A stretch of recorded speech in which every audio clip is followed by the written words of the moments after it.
여러분 한 주 동안 잘 지내셨죠?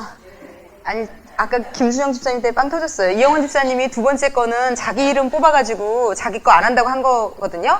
그랬더니 그러면 안 된다고 그러더니 윤영정 불리는 순간 갑자기 박수를 잉크가 마르기도 전에 그냥 바로 박수를 너무 여러분 이게 여러분 저 성김의 마음이세요. 제가 이게 너무 재밌는 게 사실 우리가 이 30 넘은 나이에 언제 봤다고 이 교회 어머니 학교라고 모여가지고 이름도 몰라요, 성도 몰라 한 번도 모르던 사람들이 사실 여러분 30 넘어서 이렇게 가까워지는 거 쉬운 일 아닌데 저희가 매주 여러분들 이름 불러서 기도하거든요. 그래서 성김이 분들이 제가 여러분을 사랑하는 게 느껴져요. 그러니까 이 선물 뽑을 때 여러분이 받았으면 좋겠는 마음들이 다 있는 거예요. 자기조 분들이 받았으면. 오늘 아마 이세은 자매 안 받아도 되게 저분 저기 다 받는 건데 자기조 이름 불렀는데 안 오면 정말 너무너무 마음 힘들거든요. 예, 그래서 우리가 이렇게 되게 아끼고 사랑하는 관계들이 되는 것도 신기하고요. 여기 보면 마지막에 여러분 그런 얘기가 나와요. 누군가 나를 진짜 세상에 어떤 이해득실 관계가 섞이지 않은 그냥 나 자체를 괜찮다고 얘기해주고 좋아해주는 사람이 있는 모임에 내가 있을 수 있다는 건요. 여러분 진짜 이 나이에 어마어마한 행운이세요.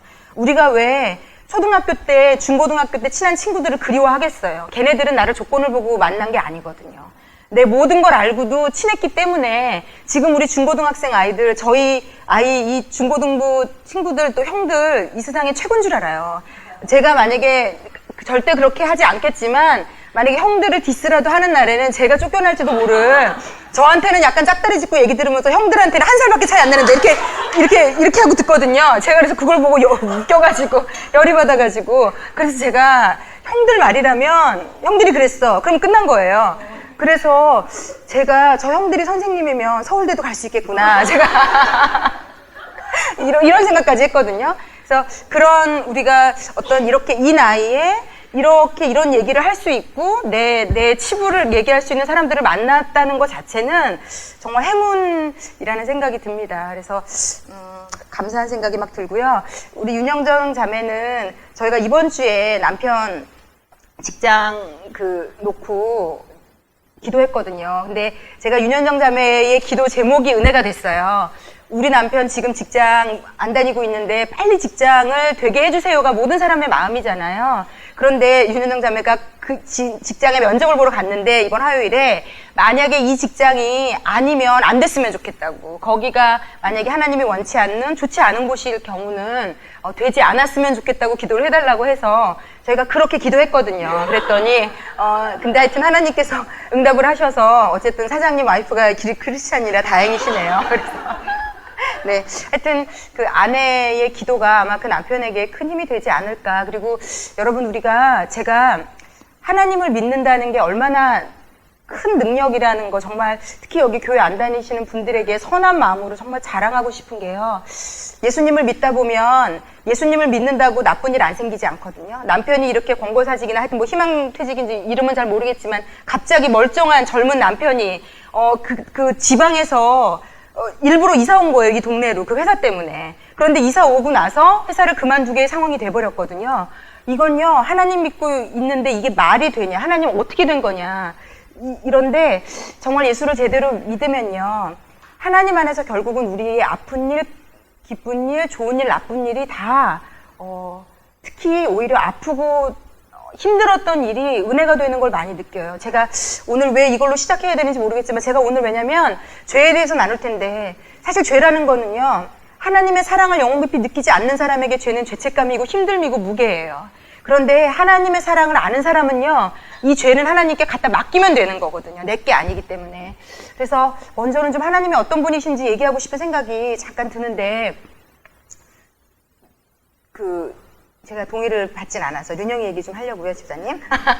제가 너무 가까운 분이고 저희 같이 직장 동료기도 하고 어릴 때부터 이 아이들을 다 지켜봤는데 아들이 둘이신데 이제 지금 고3이고 오늘 수능 날인데 수시로 붙어갖고 놀러 나가셨대요, 아침부터.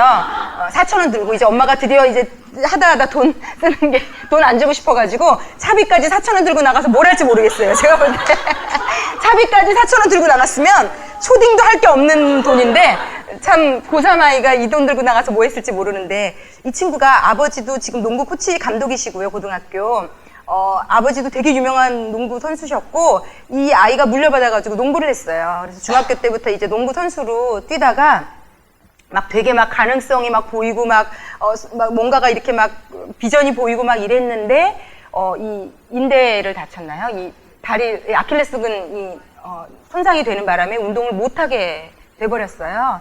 근데 제가 이 아이를 보면서 물론 이제 집에서 있는 엄마는 저희 아이도 신기해요. 제가 7년 내내 여기서 아이 디스만 했는데 요즘은 많은 분들이 저희 아이 칭찬을 하세요. 제가 이번 주에는 우리 성김이에게 정말 충격적인 얘기를 들은 게 저희 아이가 중고등부 여기 저희 교회 다니거든요. 그래요. 유튜브에 우리 아이 칭찬도 한번 올려봅시다. 석현아 볼 거면 이 편을 봐라. 이거 몇 편인지 제가 기록해놨다가 요거를 한번 보라고 제가 얘기를 엄마가 이러고 산단 날을 꼭 이것만 보라고 요 옆방이 저희 중고등부실인데 이 아이가 이 교회에서 그냥 제가 키웠어요. 제가 엄마고 직장맘이고 참 결핍이 많게 키웠거든요. 시어머니가 봐주시고 그래서 아이가 막 우여곡절도 많고 뭐 막 그랬는데 하여튼 하나님이 이 아이를 막 언젠가부터 엄청 만지셨는데 저희 성김이 분의 남편이 중고등부 교사예요. 남자 선생님이 그러는 거예요. 지난주에 저희 아이한테 상담을 했다는 거예요. 그래서 아이가 지금 5세인가 6세인데 너무 개구장이 아들이 있어서 얘를 어떻게 쓰면 좋겠는지 저희 아들이랑 상담을 했다는 거예요. 그리고 정말 저희 아들을 너무너무 괜찮은 아이라고 막 너무 칭찬하신다 그래서 제가 세상에. 근데 제가 이 얘기를 왜 했냐면 근데 엄마는 아이의 최고 안 좋은 모습을 다 보는 사람이거든요. 그래서 남들이 아무리 내 아이를 바깥에서 칭찬을 해도 나는 내 아이의 단점을 알아요. 그 아이의 가장 이기적이고 가장 고집스러운 모습을 보는 사람은 고스란히 부모예요. 그런데 그 부모가 그 아이의 고집스럽고 나를 힘들게 하고 어려운 모습을 얼만큼 수용해 줄 수 있느냐에 따라 아이는 달라질 수 있다고 저는 믿습니다. 특히 예수님 안에서. 그리고 그런 엄마가 되는 것은 내 힘으로 되지 않아요. 이거는 예수님이 해주시는 능력으로 돼요. 이게 지금 무슨 말인지 정말 어려운 분들이 있을 텐데 그래서 정말 여러분에게 신앙을 가지셔야 된다고 또 얘기하고 싶고요. 그리고 우리 윤영이에게 있었던 그 아킬레스건이 끊어지고 정말 엄마, 아빠, 아이 정말 너무 그 순간만큼은 정말 이해할 수 없는 절망 가운데 있었던 거 제가 기억하거든요. 근데 지금 이 아이가 중고등부에 지금 고3 남자아이들이 너무 믿음이 좋은데 그 아이들을 다 전도했어요, 이 아이가. 이 아이가 성격도 좋을 뿐더러 정말 괜찮아요. 예, 엄마는 집에서 이제 이꼴저꼴 다 보니까 마음이 힘드시겠지만 이렇게 바깥에서 보는 이 아이는 그리고 하나님이 계속 만지실 거기 때문에 이 나이에 이 정도 된다는 거는요. 정말 감사한 일이거든요. 그런데 결국은 제가 볼 때 이 아이가 이제 하나님께서 어떤 길로 가게 하실지 모르겠지만 이 아이만이 할 수 있는 다른 길이 있는 것 같아요. 그건 확실히 알겠어요. 좀 대학도 과를 좀 하여튼 하나님 인도하시는 것 같은데 근데 그때 당시 아킬레스건 사건이 있었을 때는 온 가족에게 그건 슬픔이었고 아픔이었고 하나님에 대한 어쩌면 원망으로 갈 수도 있었던 사건인데 지금 돌아보면요. 제가 볼 때 이 아이가 운동선수로 합숙훈련도 하고 훈련도 받고 기강도 좀 바로 세우고 군기도 잡히고 이래가지고요. 아이가 얼마나 예의도 바르고 요즘 아이 같지 않은 면이 이 아이에게 있어요. 저는 그거는 그때 그 중학교 때 하나님께서 그 훈련하시고 그때 뭐 매도 맞고 단체 기합도 받고 선배들에게 뭐 또 이지매도 당하고 여러 가지 어려운 일이 있었지만 그 하나하나를 가지고 얘를 다 만들어 가셨다고 저는 믿어요. 여러분 하나님께서 그래서 저는요. 제가 말씀드리고 싶은 거는요. 저는 제 인생에 남편이 뇌졸중으로 쓰러져 정말 아버지 사업도 망해봐 미국에서 정말 너무 부끄러운 똥차도 끌고 다니고 별의별 경험을 다 했는데 지금 제가 하나님을 알고 났더니요 제 인생에 하나님이 행하신 일 중에 버릴 게 아무것도 없다고 감히 얘기할 수 있겠어요. 하나님이 하시는 일은 다 옳습니다. 다 옳습니다. 이렇게 말할 수 있겠어요. 이거는 하나님께 세뇌를 당해서 이 믿음을 가진 사람으로서 얘기하는 게 아니라 제가 25년 동안 하나님과 쌓여온, 알아온 제 인생의 하나님과의 경험이 말해주는 겁니다. 여러분 예수를 믿는다는 거는요. 나와 하나님 사이에 이야기가 생기는 거예요. 나와 내 아이와 평생 이야기가 생겼기 때문에 그 아이와 나 사이는 끊을 수가 없거든요. 동일한 관계가 저와 하나님의 사이입니다. 그래서 누가 뭐라 그래도 저는 하나님을 부정할 수 없어요. 부인할 수 없어요. 왜냐하면 살아계시다는 걸 완전히 알고 있거든요. 그리고 여기 있는 성김이 분들도 왜 지금 여기서 헌신하시는가 하면 그분을 만났고 그분이 살아서 생생하게 여러분과 1대1로 지금 눈을 마주치는 것만큼 생생한 분임을 알기 때문이에요. 예, 이거는 그래서 저는요, 감히 이건 종교가 아니에요. 이건 다른 종교랑 비교할 수 있는 어떤 종교가 아니라요. 인격과 인격의 만남이고요. 실로 놀라운 일이다 라는 생각이 듭니다. 제가 오늘 서두는 용서에 대한 지난주에 이어서 잠깐 나누고 시작하고 싶은데요, 여러분. 지난주에 저희가 용서해야 된다고 막 배웠잖아요. 다 떠나보내야 된다고. 안 그러면 그 사람, 내가 용서하지 못하는 사람들이 내 인생에 고스란히 다 살아있다고. 내가 떠나보내지 않기 때문에 내 안에 살아서 분노, 화, 그런데 여러분이 용서라는 거가요. 이제 이번 주는 제가 원 없이 하나님에 대해서 좀 오늘은 얘기하려고 해요. 제가 한 주를 더 늘려서라도 오늘이 너무 필요했어요, 저에게는. 사실 첫 주부터 얘기하고 싶었는데 제가 오늘까지 참았다. 오늘 다 얘기를 좀 하고 싶습니다. 용서라는 거 내 힘으로 못합니다. 내가 정말 미워하는 시어머니, 나한테 상처를 준 그 사람, 용서할 수 없죠. 내 힘으로 할 수 없어요. 그래서 사람들이 화병도 나고 속병도 나고 알아눕기도 하고 자다가도 벌떡벌떡 일어나고 꿈도 꾸고 그 사람만큼은 용서할 수 없어. 그래서 만나기도 싫어하고 힘들어해요. 그런데 그 사람을 내 인생에서 놓아보내주고 풀어주고 떠나보내주고 괜찮다고 인정할 수 있는 건 내 힘으로 안 되고요. 마치 이런 거예요. 내 아이들이 자동차 장난감을 가지고 왔어요, 교회에. 그런데 누가 그거를 빌려달라 그러거나 달라 그러면 절대 안 줘요. 왜냐면 난 이거밖에 없는데 이걸 줄 수가 없거든요. 이것을 다른 말로 하면 이 아이의 마음에 이 자동차를 놓아줄 여유가 없어요. 공간이 없어요. 예, 이건 놓아주면 안 되는 건 거죠. 그러니까 잡고 있을 수밖에 없어요. 그러니까 이게 좋은 거가 됐든 나쁜 거가 됐든 마찬가지예요. 놓아줄 여력이 안 되면 못 놓아줘요. 그런데 이 아이에게 누가 예를 들어 엄마가 더 좋은 자동차 10대를 사가지고 와가지고 이 아이에게 이거 너가 줄 테니까 쓰던 자동차 쟤 줄래? 아마 엄마가 얘기하기도 전에 이걸 딱 놓고 그거를 10개를 딱 잡을 거예요.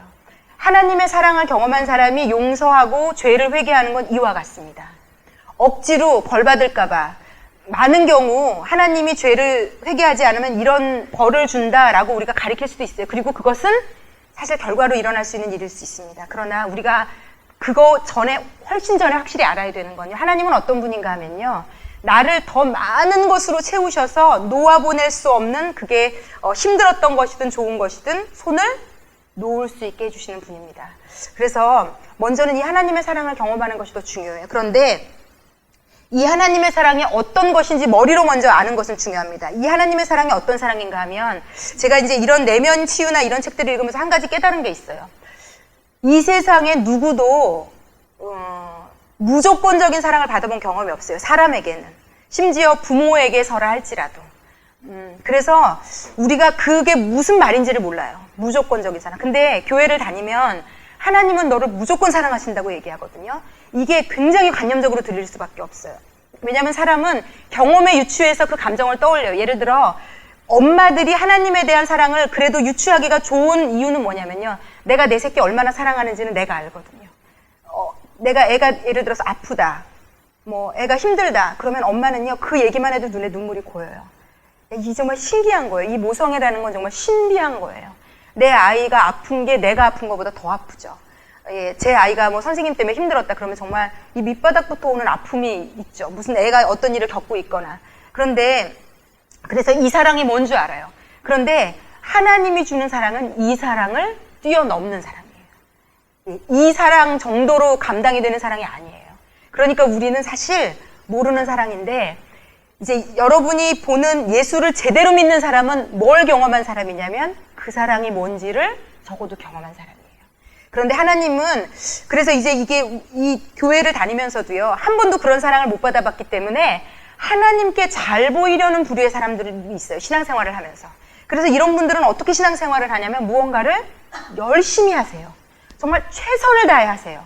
그런데 여기에도 맹점이 있어요. 하나님은 내가 무언가 최선을 다한다고 나를 사랑하는 분이 아니기 때문에 본인은 최선을 다하지 않으면 하나님도 나를 사랑하지 않을까 봐 최선을 다하는데 한번 제가 그래서 그런 분들은요 최선을 다 안 해보는 것을 해보는 것도 좋은 경험일 거라고 생각해요. 심지어는 교회에 빠져보셔도 괜찮아요. 이런 막무가내 얘기를 제가 왜 하냐면요.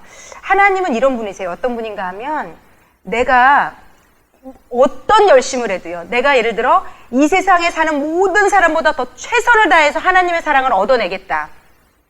이럴 수 없는 사랑이에요. 왜냐면 하나님은요, 누구나 다 사랑하세요. 그리고 그 사람을 있는 모습 그대로 사랑하세요. 그러니까 내가 노력한다고 그 사랑을 더 크게 할 수 없어요. 되게 어려운 말인데요. 우리 하나님은 이런 분이기 때문에 진짜 우리가 믿고 신뢰하는 분이세요. 그러니까 내가 어떻게 한다고 하나님의 사랑이 커질 수 없어요. 왜? 이미 나를요, 충분히 사랑하고 계세요. 그리고 또 한 가지. 내가 무언가를 잘못한다고요, 하나님이 나를 덜 사랑하지 않으세요. 그런데 이 부분에 다 걸려 있어요. 거의 모든 크리스찬들도. 내가 무언가를 안 하면 하나님이 덜 사랑하시겠지. 왜냐하면 우리가 이 세상을 살아가며 우리 부모조차도 내가 무언가를 못하거나 실수했을 때 우리 야단 맞은 기억들이 다 있기 때문에 못하면 하나님의 사랑도 떠날 수 있다라고 생각해요. 그래서 병이 걸리거나 직장에 실직을 당하거나 문제가 막 생길 때 사람들이 가장 먼저 하는 일은 내가 뭐 하나님께 잘못한 거 있나? 내가 주의를 몇 번 빠져서 그런가? 내가 이거를 안 해서 그런가? 라고 찾아갑니다. 그런데 이거는 사단이 하는 방법이고요. 먼저 우리 영혼 가운데 반드시 인식되어 있어야 용서도 되고 회개도 되고 은혜도 되고 사랑도 받을 수 있는데, 이게 크리스찬 안에서도 굉장히 문제가 되는, 하나님의 사랑을 온전히 받지 못하는 걸림돌이 되는 것은 내가 어떻게 하느냐에 따라 하나님도 나를 사랑한다고 우리가 착각하고 있기 때문이에요. 우리가 한 가지 정확하게 부디 꼭 경험으로 아셔야 되는 것은 하나님은 어떠한 경우에도 나를 있는 모습 그대로 사랑하세요. 예. 이것을 경험하시라는 겁니다. 하나님 저 이렇게 되게 해주세요. 이렇게 되게 해주세요. 이게 안 돼서 힘들어하시는 분들이 많으세요. 그런데 그것을 뛰어넘는 나를 있는 모습 그대로, 내가 실수하고 모자라고 심지어는 교회도 안 나가고 하나님을 원망하고 삿대질을 해도요, 놀라운 것은요, 하나님의 나를 향한 사랑을 그것이 0.1%도 줄일 수 없어요. 그래서 이 사랑이 놀라운 사랑이에요. 그리고 내가 무언가를 진짜 대단히 다른 사람보다 10시간씩 기도하고 남보다 열심히 헌신해서 저분 우리 교회에서 1등이야 라고 얘기한다고 하나님의 나를 향한 사랑이 더 커질 수 없어요. 왜냐하면 이미 풀로 주고 계시기 때문에. 그래서 어떠한 경우에도 하나님의 사랑은 변질되지 않고 변동되지 않아요. 그래서 이 사랑이 영혼에 들어오면요, 상처가 치유되기 시작하고요, 사람들의 인정이나 소유 여하에 따라 흔들리지 않을 수 있습니다. 예, 이 실로 놀라운 사랑이에요. 이 사랑을 기반으로 하면요, 누구도 떠나보낼 수 있어요. 누구도 떠나보낼 수 있어요. 용서할 수 있어요. 그래서 용서가 안 된다, 나는 못하겠다, 내 힘으로 안 된다, 내 힘으로 안 되는 거 맞습니다. 그래서 하나님을 만나시라는 거고 예수를 아시라는 겁니다. 그거를 알게 되면 할 수 있게 해주시는 겁니다. 이런 것과 똑같아요. 우리 아이들 보면 아이가 혼자 못하는 것 엄마들이 다 도와주지 않습니까? 그러면 아이는 뭐만 하면 되냐면 내가 할 거야. 애들 막 질질질질 흘리면서 내가 할 거야. 엄마 못 오게 하잖아요. 그래서 옷 다 버리고 막 만신창이가 돼서 나중에 질질질질 꼬가서 다 씻겨줘야 되잖아요.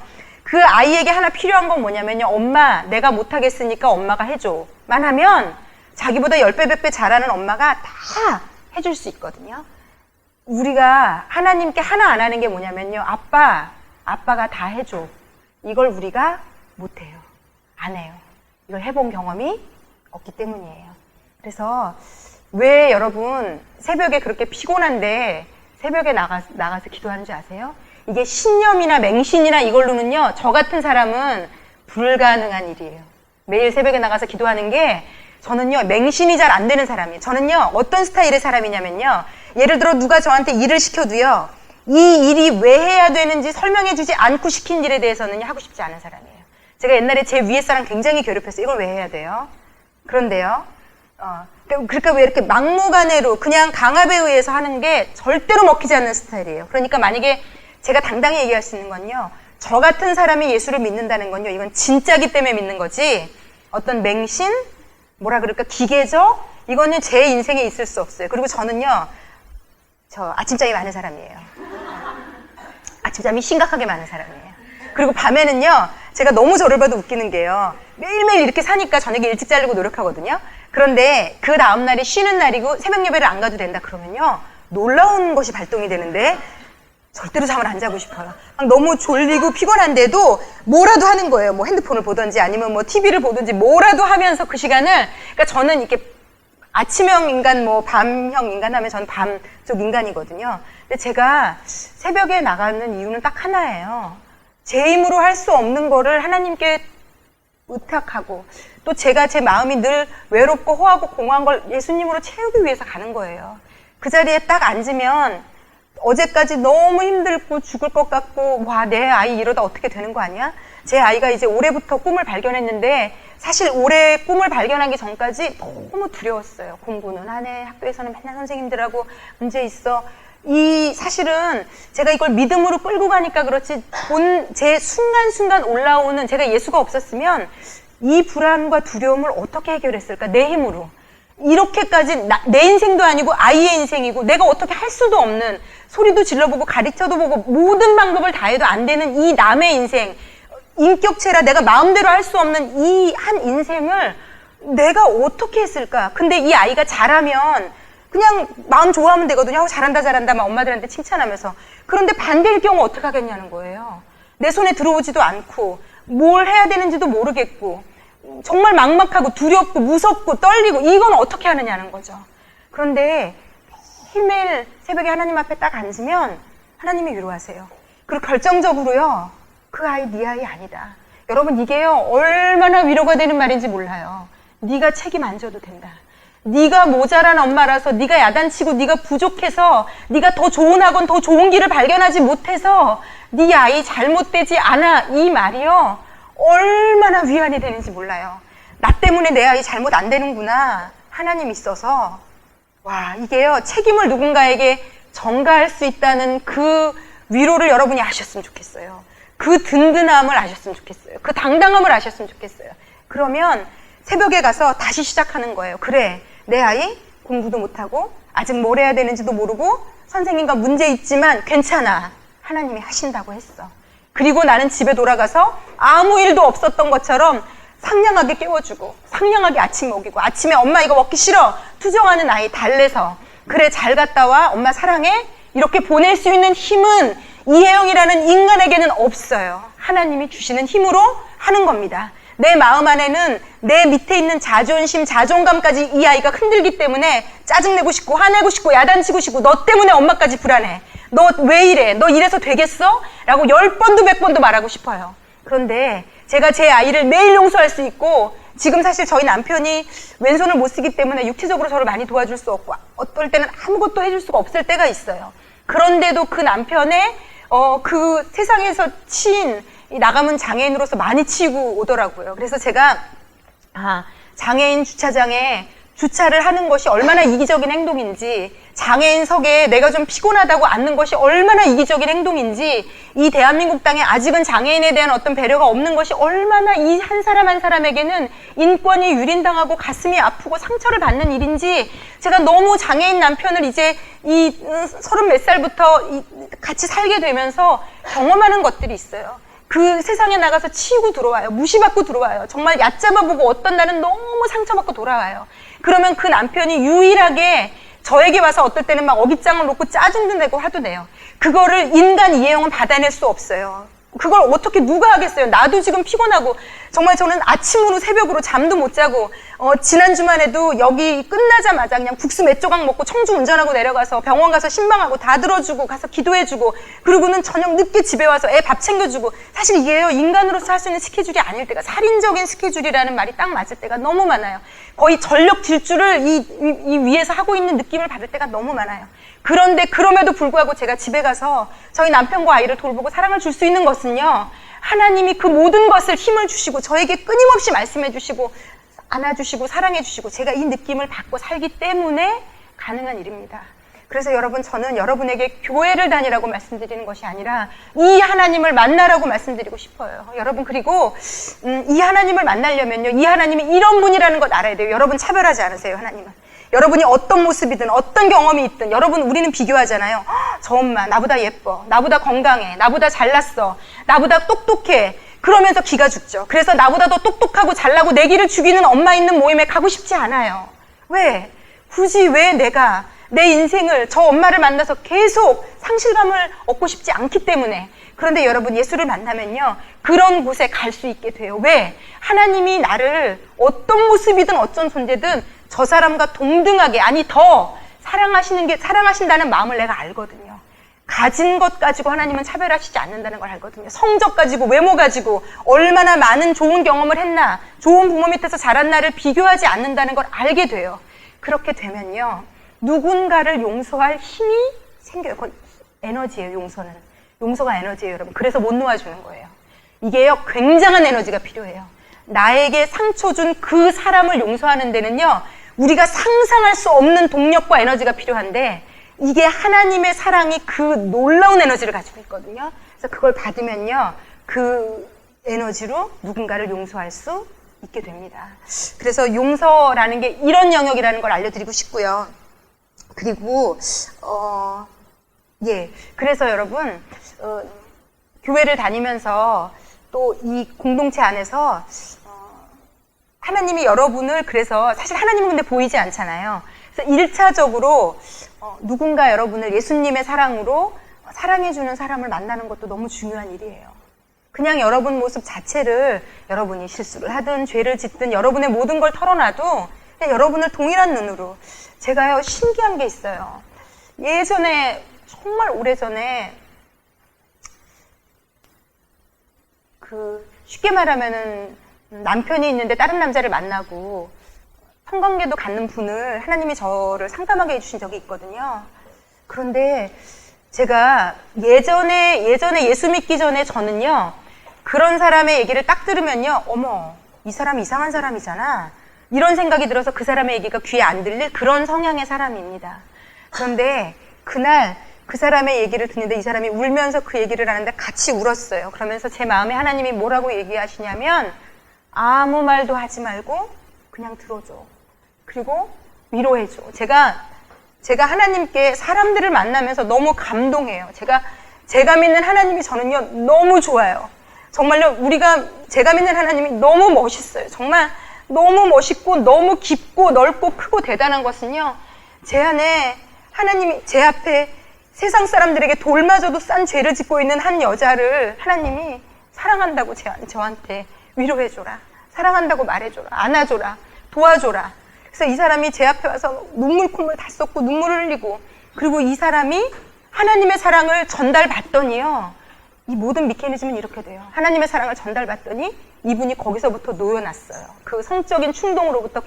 그 남편이 아닌 남자가 너무 좋고, 그 남자가 주는 사랑이 너무 좋고, 남편은 나한테 상냥한 말 한마디 안 하고, 나 칭찬 한마디 안 하고, 정말 벌레 보듯 하는데, 그 바깥에 그 남자, 정말 너무 멋있는 그 남자가 나를 막 존중해주고, 멋있다고 해주고, 예쁘다고 해주고, 정말 소중하게 여겨주고, 그게 막 이루 말할 수 없는 끌림으로 나를 몰아갔는데, 그 남자보다 더 큰 사랑을 하나님이 주는 걸 알게 되더니 그 남자를 놓더라고요. 이렇게 되는 겁니다. 죄라는 것을 해결받는 것, 놓는 것, 용서하는 것, 상처를 치유받는 것도 이런 과정으로 해결되는 겁니다.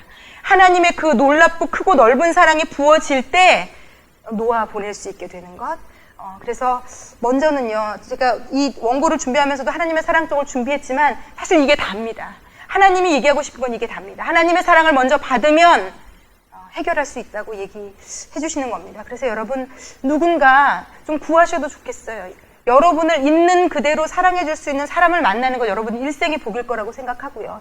이 교회라는 공동체 안에 그런 사람이 있습니다. 하나님이 그런 분들을 좀 여러분의 인생에 보내주셨으면 좋겠어요.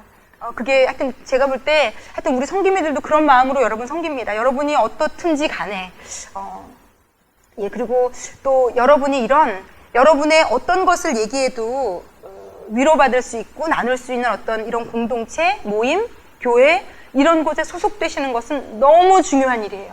정말 여러분 너무너무 중요한 일입니다. 그래서 저는 그래서 사실 이 교회라는 곳은 다 마찬가지입니다. 하나님이 계신 곳이에요. 그래서 어떤 교회가 돼도 괜찮습니다. 여러분에게 가장 맞는 하나님이 주시는, 하나님이 살아계시지만 보이지 않는 여러분에게 그분은 살아계신 분이야 라고 여러분에게 삶으로 보여줄 수 있는 그런 사람들을 만날 수 있는 교회 공동체를 꼭 정하고 다니시기를 정말 간곡히 권유를 드립니다. 그래서 이곳에 있는 모든 분들이 이 어머니 학교가 끝나고 어느 교회든지 정하고 다니셨으면 좋겠고요. 교회를 다닌다는 것은 몸을 그 교회에 갖다 놓는 것을 말하는 게 아닙니다. 그 교회 안에서 하나님을 만나는 겁니다. 때로 나랑 맞지 않는 사람을 만날 수도 있고 내 눈에 거슬리는 것들이 보여질 수 있지만 사실 하나님을 만나러 교회는 가는 겁니다. 그런 사람도 있지만 아마 여러분을 사랑하고 이끌어줄 사람도 분명히 하나님이 붙여주실 거라고 생각해요. 그래서 그런 사랑을 경험하는 건 너무 중요하다고 말씀드리고 싶고요. 또 하나, 자, 이제 회개의 영역으로 좀 넘어가 볼 건데, 오늘 이 회개의 영역을 하고 이 책을 마치도록 하겠습니다. 그런데 이 하나님의 사랑을 여러분이 오해하지 않고 가감 없이 받으려면요, 해결해야 되고 인식해야 되는 영역이 있는데 바로 죄라는 부분입니다. 여러분, 이 죄를 인식해야 하나님을 온전히 붙들 수가 있어요. 여러분, 우리는 다 죄인이에요. 그런데 우리가 내가 죄인이라고 생각하지 않습니다. 죄송하지만 히터 끄셔도 될 것 같아요. 예.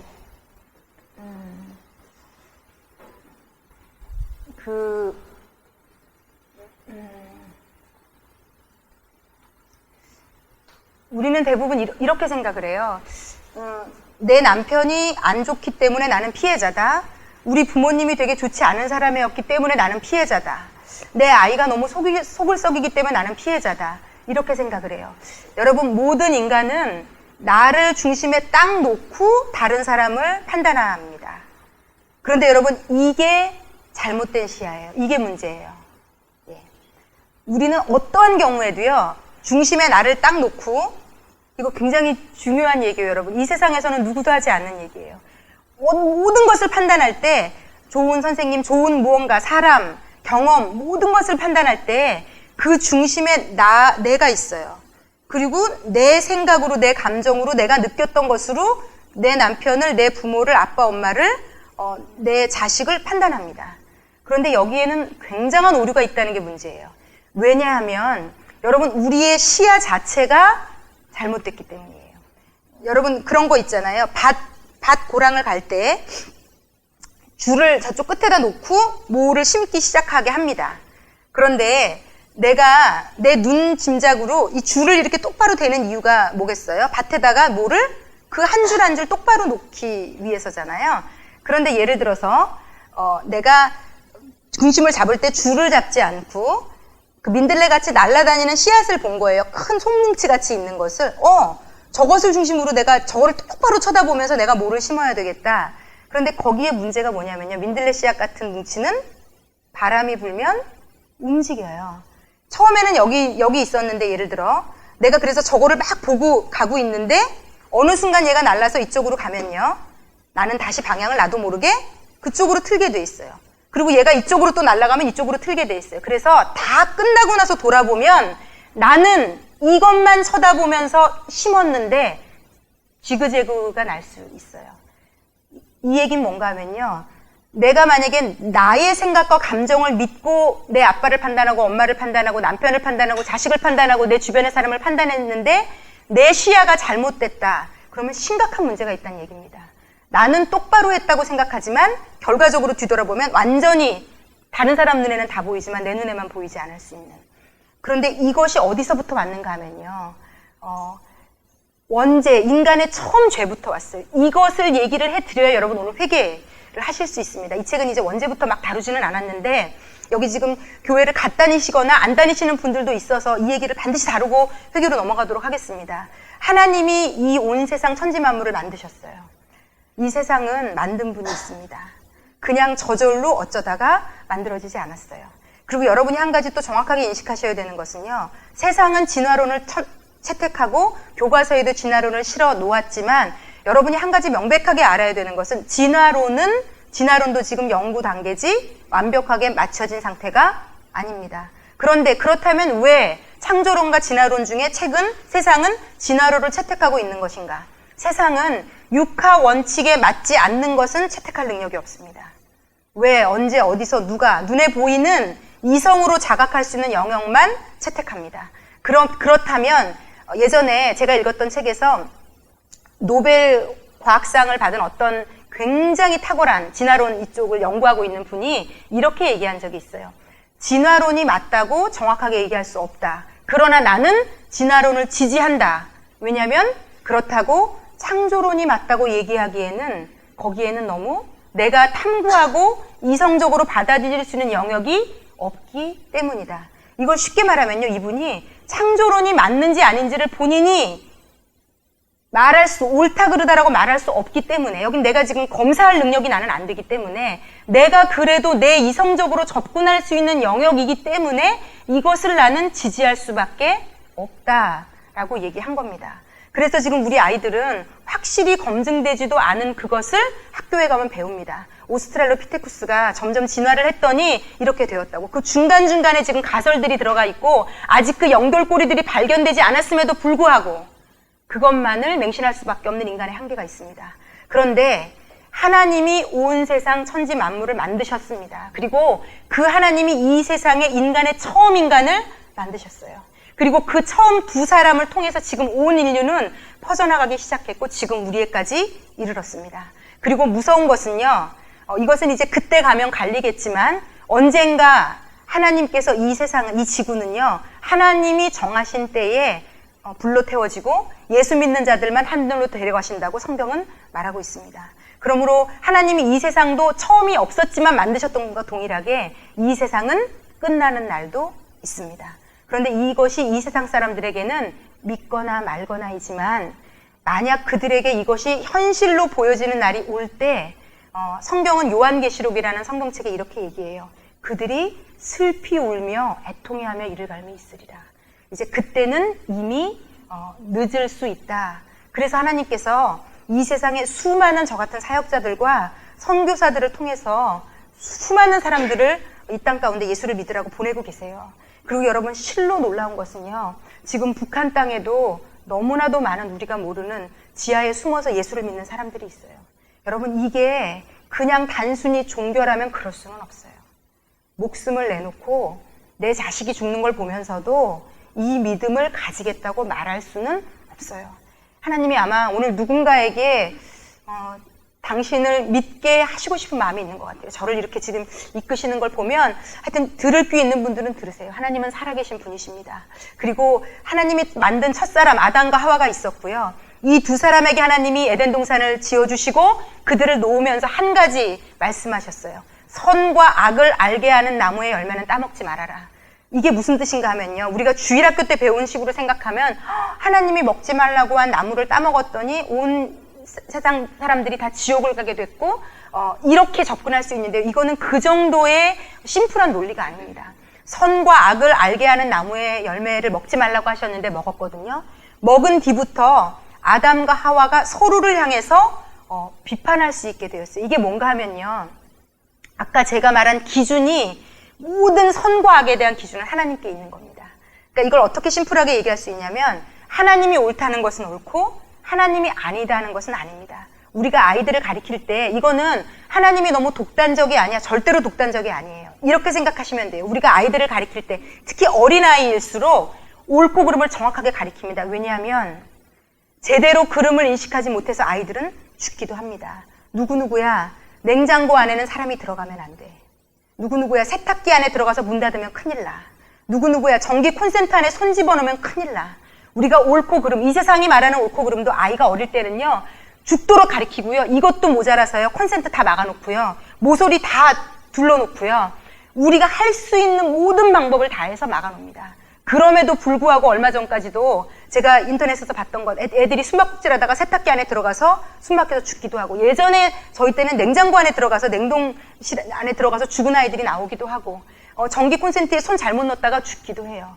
여러분, 어떤 옳고 그름은요, 지키지 않으면 죽기도 합니다. 이게 그래서요, 너무 중요해요. 어떤 옳고 그름을 따르느냐. 그런데 하나님이 만든 옳고 그름이, 하나님이 이 세상을 만드셨기 때문에, 우리를 만드셨기 때문에 그게 진짜입니다. 그런데 인간이 선악과를 따먹었다는 건, 죄를 지었다는 건, 그리고 하나님이 너희가 이것을 따먹으면 정령 죽으리라라고 말씀하셨거든요. 어떤 영역에서 죽냐면요, 아담과 하와의 첫째 아들 가인과 아벨이 첫째 아들이 둘째 아들을 죽입니다. 죽인 이유가 뭐냐면, 내가 생각할 때 마음에 들지 않아서 죽인 거예요, 결국은 동생이. 이게 인간 손에 옳고 그름이 오면 이렇게 돼요. 지금 이 세상이 왜 이렇게 여러분 타락해 가는지 아십니까? 이게 하나님을 믿지 않는, 하나님을 믿는다고 하면서도 옳고 그름을 하나님의 손에 맡기지 않은 예수 믿는 사람들에 의해서 이 세상이 이렇게 가는 겁니다. 내 생각에 옳은 대로 하거든요. 나는 이게 좋아. 내가 이게 끌리는데? 그래서 동성애로도 가는 거고요. 그래서 동물과 성관계로도 가는 거예요. 여러분, 이거는 이제 아주 세 발의 피일 거라고 생각하고요. 더 악하게 갈 겁니다. 왜냐하면 이제 옳고 그름이 다 우리 손에 있기 때문에 그래요. 그래서 여러분, 아이들을요, 예수 믿게 하셔야 돼요. 기도하셔야 돼요. 이 아이들이 옳고 그름이 강해지잖아요, 여러분. 아마 그 옳고 그름으로 여러분을 대적할 거예요. 성경에 분명히 그렇게 돼 있습니다. 이 세상이 말세가 되어 갈수록 아이들이 부모 말을 듣지 않을 거라고 분명히 얘기해요. 부모를 거역하고 부모를 사랑하지 않고 부모에게 반항하고 부모를 떠나는 일들이 이 세상 말세가 될수록 점점 일어날 거라고 생각해요. 여러분 감당할 수 없으실 겁니다. 아이의 이 반항심을, 우리의 이 적개심을 우리 힘으로 꺾을 수 없어요. 그래서 우리가 할 일은요, 눈물로 기도하고 그 아이가 예수 믿는 것, 그 아이가 예수님 안에 들어와서요, 하나님의 옳고 그름을 배우잖아요. 제가 늘 간증하는 것처럼 나에게 말도 못하는 학대를 한 부모를 사랑할 수 있게 바뀌어요. 하나님의 옳고 그름은 이렇게 능력이 있어요. 예, 그래서 하나님이 하시는 일은 제가 제 인생을 놓고도 다 옳다고 얘기할 수 있는 것은 그분은 그런 분이세요. 그래서 기준을, 예수 믿는 사람은 어떤 사람인가 하면 기준이 바뀐 사람이에요. 하나님이 옳다는 일을 하는 사람이에요. 하나님이 이게 아니다라고 하면 그게 아닌 걸 아는 사람이에요. 엄마가, 어떤 아이들이 복을 받냐면 엄마가 콘센트에 손 넣지 마. 차도는 뛰어가는 게 아니야.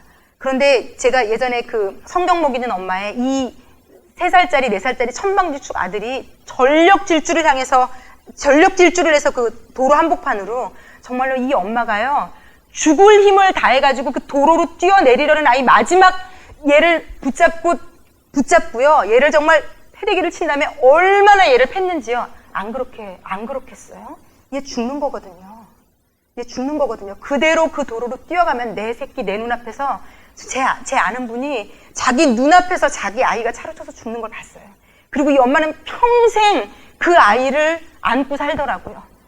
내 새끼 내가 잘못해서 죽였다고 생각하고, 내가 잘못해서 죽였다고 생각하고. 그 한을 누가 이해할 수 있겠습니까? 이게요, 이 옳고 그름이 세상적으로도 옳다고 한 것, 그르다고 한 것, 아이가 정신을 똑바로 안 차리고 그거를 굳이 하면요, 죽을 수도 있어요. 그런데 하물며 온 세상 천지 만물을 만드시고 우리를 만든 분이 아니라고 하는 것은요, 진짜 아닌 거거든요.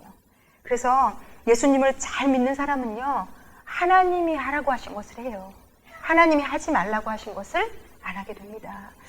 그리고 정령 죽으리라. 저는요, 얼마든지 교회 다니면서도요, 하나님 뜻대로 살지 않으면 정령 죽은 그 외롭고 불안하고 두렵고 걱정되고 염려되고, 여러분, 걱정, 염려, 근심이 여러분을 압도하는 곳이, 그곳이 지옥이에요. 꼭 죽어서만 가는 곳이 지옥이 아니고요, 예수를 믿고 교회를 다니지만 하나님을 온전히 신뢰하지 못함으로 내 영혼 안에서 이루어지는 모든 상황들이 지옥입니다. 정령 죽으리라. 죽음을 우리가 매일매일, 지금도 저도 경험할 수 있어요. 하나님을 놓으면, 기도하지 않고 말씀 보지 않고 하나님 뜻대로 따르지 않고 내 맘대로 하면요, 그곳이 바로 지옥이죠. 왜냐하면 그 순간이 너무 불안하고 두렵고 걱정되고 염려되고, 왜 이렇게 불안하지? 왜 이렇게 두렵지? 눈에 보이는 그대로 다 감지하고, 내 남편 이렇게 하다 직장 잘리면 난 어떻게 살지? 내 아이 이러다 잘못되면 어떻게 살지? 우리는요, 얼마나 재밌냐면요, 일어나지 않은 일도 일어난 것처럼 걱정하며 살 수 있는 존재들이에요. 이게 무서운 지점이고 영역이에요. 근데 이거는 누구도 해결해 줄 수 없어요. 일어나지 않았지만 내 아이 계속 이렇게 가다가 큰일 나면 어떡하지? 일어나지 않았지만 내 남편 이러다가 우리 집, 이러다가 내 사업체, 이러다가, 너무 무섭죠. 이 생각이라는 게 무서워요. 일어나지도 않고 일어날 수도 없는 일까지도 우리는 걱정할 수 있어요. 내 엄마 암으로 죽었는데 나도 죽으면 어떡하지? 전혀 검사에서 아무 이상이 없어도, 이상이 없다는 것을 병원에서, 여기 저희 부모님 일찍 돌아가신 분들 중에 제 가까운 후배 섬김이 같은 분들도 그걸 매일매일 살았더라고. 엄마 아빠는 이미 돌아가시고 없는데 나는 매일매일 죽음의 두려움을 묵상하며 살 수 있어요. 사람은 그럴 수 있는 존재예요. 그런데 그것을 떠나보낼 수 있습니다. 하나님의 옳고 그름 가운데 나를 그래서 두셔야 돼요. 그렇지 않은 이상요, 여러분은 교회 다니면서 아니면 예수 믿지 않으면서 끊임없는 불안과 두려움 가운데 살 수밖에 없습니다.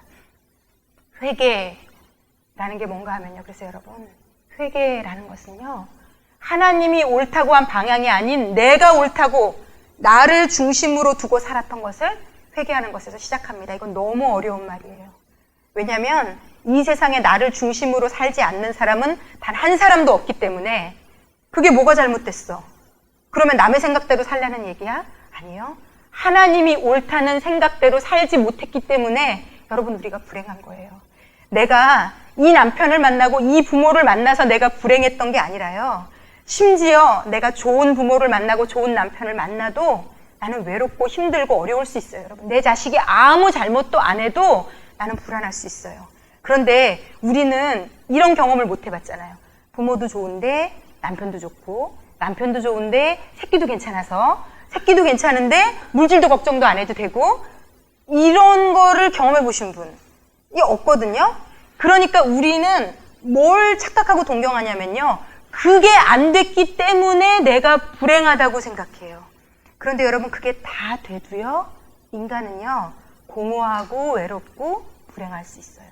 왜 연예인들이나 누군가가 내가 상상할 수 없는 돈이나 명예나 인기를 얻고도 그들이 자살도 하고 더더더를 원하는가? 인간의 만족은요, 채워도 채워도 끝이 없습니다. 정말 신기해요. 내 아이가 반에서 몇 등만 했으면, 그런데 그 아이가 그 몇 등을 딱 해오잖아요. 그러면 그 성적표를 보는 것과 동시에 인간은 무슨 생각을 하는지 아세요? 그럼 요거보다 5등만 더 올랐으면 좋겠다. 그리고 그 5등을 오르면요, 그거보다 더. 그래서 얘가 반에서 1등을 하면요, 그래서 그런다잖아요. 이 만족이 인간은 없기 때문에 반에서 엄마 나 100점만 맞았으면 하고 뭐 기도도 하고 막 빌었던 엄마가 엄마 나 100점 맞았어 라고 막 애는 막 칭찬받을 생각에 들떠서 오면 그 시험지 딱 보는 순간 너네 반에 100명 몇 점이니? 물어본대잖아요. 그래서 애를 찬물을 딱 끼얹는. 그래서 엄마 10명 100점 맞아. 그러면 그건 100점이지만 만족할 만한 100점이 아닌 거예요. 여러분, 사람은 이래요. 사람은 왜 그런 줄 아세요? 여러분, 기준이 없기 때문이에요. 우리가요, 어느 날은 기분이 좋아서 애를 봐주고 어느 날은 기분이 나쁘면 애한테 화내는 이유가 기준이 없기 때문이에요. 이 기준이요, 하나님께로 메인받지 않으면 우리는 늘 그렇게 살아요. 늘 그렇게 너를 뛰듯이 환경이 잘 되면 내가 잘 됐다고 생각하고, 환경이 못 되면 내가 잘못됐다고 생각하는. 그런데 여러분, 제가 오늘도 뭐가 안 좋은 일이 있었는데 제 마음이 자꾸 짜증이 좀 올라오는 거예요. 그런데 여러분, 예수를 믿고 하나님께 이 옳고 그름을 맡긴 사람은요, 물론 제가 예수 믿어도 짜증내고 신경질 내고 화도 내고 다 해요. 할 거 다 해요. 막 또 하나님 앞에 막 회개하죠. 그렇지만 하나 달라진 것은요, 회개한다는 것도 당연히 다르고요, 아까도 계속 올라오는데, 하나님, 제가 자꾸 마음에 짜증이 올라와요. 왜 그럴까요? 하나님, 저를 좀 도와주세요. 저를 좀 용서해 주세요. 예수님의 보혈로 제 마음, 제 생각, 제 지금 올라오는 이 짜증들을 좀 덮어주세요. 부탁할 수 있어요. 하나님께 맡길 수 있어요. 옳고 그름이 내게 아니기 때문에 다 부탁할 수 있어요. 다 하나님께 뭐든지 다 부탁할 수 있어요. 여러분, 다 말할 수 있어요. 하나님, 제가 저희 남편 때문에 너무 불안해요. 하나님, 저희 남편이 37살에 뇌졸중으로 쓰러져서 지금 이제 돈도 못 버는데, 하나님, 저 어떻게 살아야 돼요? 저 어떻게 해야 돼요? 하나님, 이제 애 초등학교 2학년인데 남편이 암으로 죽었어요. 하나님, 저 어떻게 해야 돼요?